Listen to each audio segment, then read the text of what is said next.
definitely. But before we get into all of that, we've been introduced here, but I would just like you to again to introduce yourself and tell the audience what you actually do. Thank you so much. I don't know if this is working or I should just use this. I'm Oyinlola Israel, founder of African AI Foundation.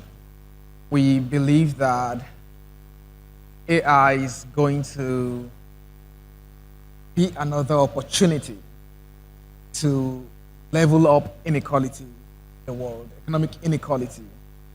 And we are at work to ensure that we can give as many people the opportunity to acquire the skills, because AI is definitely going to disrupt a lot of people, right? It's going to disrupt a lot of businesses, a lot of career, right? So what we're doing at the foundation, equipping the people that are interested, because the interest is a very important part, right? So we're giving them the skills that will make them relevant when the AI revolution actually mature. I think AI revolution is already here. It's growing. It's not there. It's not mature yet. It is growing. But even at this very stage where you say it's growing, one of the key things, or rather one of the things we've seen, is that a lot of persons are scared of artificial intelligence. They are scared of its capabilities. Not just anybody, not just the people at the grassroots, not just people who lack the know-how about how artificial intelligence works, but we're talking about experts, we're talking about big companies, big personalities having the fear of artificial intelligence. And we're not even arrived at artificial general intelligence yet. Oh, yeah. The way I see, there's something that people say, that if you don't apply knowledge to do your work, you should not be worried about artificial intelligence, right? If your business involves, manual labor, and that AI is coming for that too, it may just be, further, right? But as long as you're in the knowledge economy, you're a programmer, an accountant, a lawyer, AI is going to disrupt all those areas. Where people are worried about mostly is because this technology is so powerful, right? This technology in the hand of a bad actor could, spell doom, right? Imagine an AGI in the hands of someone that is actually, looking to terrorize a nation state, right? You could create propaganda easily, and it would be believable, right? A generative AI could easily do that. There are some AI technologies called GAN, G-A-N, right? You could create a deep fake video of the president saying something he's not saying. And for most people, they don't really care the facts behind it. Oh, I saw the president saying this. I saw that they will cause serious havoc, right? So the technology being in the hand of wrong people could actually cause some serious problems. And also for the fact that AI is compressing knowledge. I mean, there's so much you can learn as an individual, right? But imagine being exposed to all the body of knowledge available to humanity that we've been working on for the past 200 years. That is incredible. No one has that level of, information, right? But now you have a system, a machine that could easily connect the dots between astronomy and medicine and astrophysics and, and that is what we're dealing with right now. And, so it is, I wouldn't say, we should be scared. I think we should keep on the research because, that is what will afford us the opportunity to actually, be able to tame it and take control of it, right? So it's not for us to be scared of it and to turn back our hands on it. It's to just keep exploring, keep trying to understand what it's all about and look at the opportunities rather than the negative side of it. That is right. Okay, so a lot of persons here are business inclined and they want to understand how it works, how to integrate artificial intelligence in their businesses. I have an idea of how it should be, but then you are the guest today, so Absolutely. Yeah. So integrating AI into your business workflow would be sort of like bespoke, right? There wouldn't be know, uh, a generalized solution, right? That's the way I see it. And that's because every business model is kind of like nuanced. You have a specific, value creation workflow, and the integration opportunity would come in automating the processes that takes long time. I mean, all those things that require a lot of effort to actually, pull off, right? We're working with some companies, and it, it takes about averagely 2 weeks to get, report out from their data team. Now we gave them a tool that they could just say, "Hey, who are the top customers by revenue and region over the past 2 weeks?" And the system is going to, I mean, you're speaking to it, and it's giving you the results just in a matter of seconds. Like that's Accurate transformation, results. accurate result. It is integrated into their, Data pool. database and all the data sources that they have. Right? That would take their data team 2 weeks. But the real power of AI is really, when you're at war, a split second is the difference between life and death, right? There's something they say about Nokia and BlackBerry and all of those guys. When iPhone came, those guys did not move fast, right? They didn't move fast. If they had moved faster, they may not win, but they would not lose out totally the way they The way they turned were out, phased right? off. Exactly, right. So you need important information. What is the right decision for you to make as a business owner? What is the optimal step for you to take right now, based on all the factors surrounding your business, right? So that alone is, because business is war. At the end of the day, you're competing with other people, right? You're competing. So having that business edge is the biggest advantage you can have in business. There are other opportunities, but in terms of, supply chain optimization, customer support. There's a company in the US, they laid off their entire customer support team and replaced it with AI. And the consequence of that was average time to resolution increased by 1 minute, 15 seconds. But they are saving 88% of costs that would have gone to the entire customer support team. Now, we understand that automation is good for the company, it's good for the firms, it's good for startups, but then it also has a downside. Like you said, layoffs. We're having more of layoffs. So what happens? How do we balance that to ensure that what is coming to us as something positive, what should be, what will I say? What should be great to us doesn't also come with a very negative impact, because just like you said, layoffs. Yeah, that's a good question. That's a really good question. So every technology revolution comes with that problem, right? Every revolution, let me not narrow it down to technology alone. Every revolution comes with that problem. Agricultural revolution happened, and then we had, industrial revolution, right? And then we have IT revolution, right? When the revolution, industrial revolution started, there's a word called Luddite. I'm not sure if I'm getting it right. In France, there's a textile factory there, and what those guys were doing was like, these machines are going to take our jobs. You know what? Let's destroy these machines, right? They started destroying the machines, and it was bad. It was a bad outcome for the companies and for the employees. But at the end of the day, the machines won, and it turned out that the people that were destroying the machines now became manager of those machines. Wait, when you say the machines, Like- they physically fight or? No, like at the end of the day, you have a machine producing 3 times output of what a team of 100 is producing, Oh, okay. right? So by saying machine one is that, I mean, as a business owner, all these businesses are in business to make profit, right?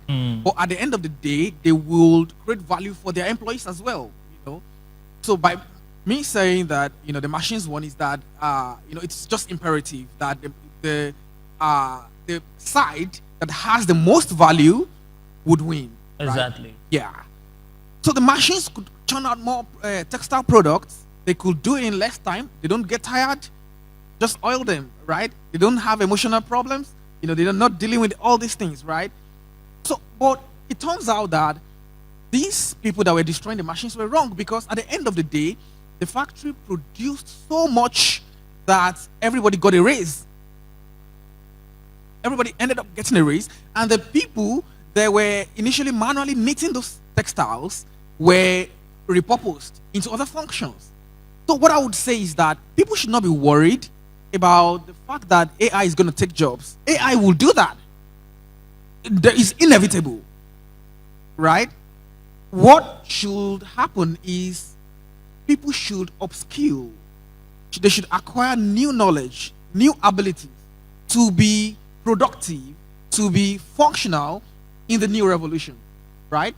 The sets of AI is estimated to add up to 15 trillion US dollars to the global economy in the next 10 years. And this is real money, not just fake numbers, right? 15 trillion. The global economy is already currently worth 90 trillion. US alone is taking about 32 of that, right? The entire Nigerian economy is about 350 billion. We got to 400 and something. We came down, due to, what's going on, right? The entire Nigerian economy is 300 billion. Now, there is a tool, a technology, piece of technology that can add up to 15 trillion US dollars to the economy, right? That means in the next 10 years, due to AI contribution alone, we would have more than 115 trillion. That will be the global size of the world economy, right? Do you know the people that will take biggest share of this 15 trillion? It's those folks that are on the bleeding edge. Those folks that are upskilling. Those folks that are learning. This has happened before, by the way. So we are at a time when IT revolution was trying to emerge in the 80s. That's where we are now. That's what 2023 is. IT revolution started in the 70s, after World War II ended, they had all this technology. They didn't know what to do with the technology, right? Intel was like, okay, you know what? Let's start creating all these chips for commercial purposes and retail purposes. And, Intel grew and other companies grew. Guess what? They didn't realize the size of IT, economy. IT contributes 5 trillion today to the world GDP, right? Microsoft, a company makes $120 billion revenue. We don't make that as a country in Nigeria. That's a country. That's a company. Google, Huawei in China, they caught up. They didn't start the revolution. They didn't start the IT revolution, but they caught up, right? They woke up midway, right? Talk about a lot of companies in Europe. Those are the guys taking this share. So what will happen at the end of the day is that the companies that will win would be the ones that are bleeding edge. It is rough, but they will get it right. Okay, so we've got to come to another part of AI that I wouldn't say scares me, but I would say it's a lot of concern when it comes to cybersecurity and the cyberspace. Just like you said, generative AI is something else. And if it gets into the wrong hands, it can immediately do a lot because it has access to a lot of data. Now, when it comes to cybersecurity, especially for a country or continent rather, like Africa, where we're not so strong, so to speak, when it comes to cybersecurity, and then we're integrating AI into our systems, giving the opportunity to people who have higher and more innovative technologies who, quote and unquote, be at their mercies. So how do we ensure that we do not integrate problem into our own system, even if we're trying to go upskill and to make use of emerging technologies that we in Nigeria, in Africa, we're not setting ourselves up for, I would say, heartbreak now, but we're not talking relationship. We're not setting ourselves up for issues later on in the future. Yeah, interesting question. The simple answer for that to that would be that we just need to wake up. Wake up. Yeah, as Nigeria. So I'll give you an example. So we have some research interest at the foundation, right? By the way, we'll be looking to partner with NITDA. We have some proposals as well. But we're working with some organizations already that are, worried about generative AI. Generative AI was used to steal over 100 and something million US dollars from a bank in Southeast Asia. I can't recall the name of the bank, right? Just they used the voice of the GM of the bank to say, hey, you know what? This deal, let's quickly close it. Wire this amount to this amount, and then it was crazy. Before they could get to the bottom of it, the money was gone, right? So what we are doing, especially at the foundation, some of our research interests, includes a model. It's like another AI model that can tell you this is fake and this is real. You're working on that right now? That's right now, yeah. Wow, okay. So at the end of the day, these models are creating images, videos, voices, right, based on some inputs. We call them latent space in AI terminology. So those will never be as perfect as the original. It may be impossible to an observer, human observer, to tell the difference, right? But we call them auto-encoders, right? An AI that has auto-encoded the data and transformed it into something that can be read or seen can actually tell that this is an authentic data and this is a fake one, right? It is so tough for human observer to tell the difference. It's almost impossible, right? But what we're getting to is, ensuring that we can put all these checks and balances in place. Now, the government would definitely need those kind of models, right? There would be a lot of misinformation happening using, AI, but these kind of tools will be able to, curb that, right? So, and that's the answer to the question, that the solution to the problems that AI will cause is more AI that will solve it. So lastly, what would be your advice to businesses, SMEs, who are seeking to integrate artificial intelligence in their businesses? Because like I said, most of us here, we're all business. We're all about our own business. So what would be advice to these persons who are seeking to integrate it? What tools, what should they look out for? And which of these tools of AI should they integrate? Yeah, so because there wouldn't, at an enterprise level, there would never be a general purpose, AI that will work for everybody. I would say you have an option of developing an in-house team or working with, subject matter experts, right? We have a lab. The foundation is non-profit. We've trained about 1,000 people already, in all these skills, right? But we have a lab that can partner with, companies that are looking to integrate AI and help them, scope it, help them face it. Okay, this is phase 1, phase 2, and phase 3, right? The other option would be to develop an in-house team. We've trained a lot of people that could, join your team if you're, looking to doing that as well. It is the biggest competitive edge of the next century, I believe. All right, thank you so much, everyone, for joining our Fireside Chat. Because of the timing, we still have an event coming on this evening. So because of the timing, we might not be able to take so much questions. But there's been one person raising his hand there. So let's just take him and then we're off. Just you, sir. If someone can pass him the mic, please. Thank you. My name is Amidu Mohammed. I'm the founder of Plastic Build Creative Solutions Limited. So since the discussion around AI came up, I've been so excited because I run a sustainability conscious startup where we are trying to provide sustainable alternatives to every product, one product at a time. So currently now on our team, Plastic Build, we are building an online marketplace that will be solely dedicated for sustainable products, just the way you have Jumia.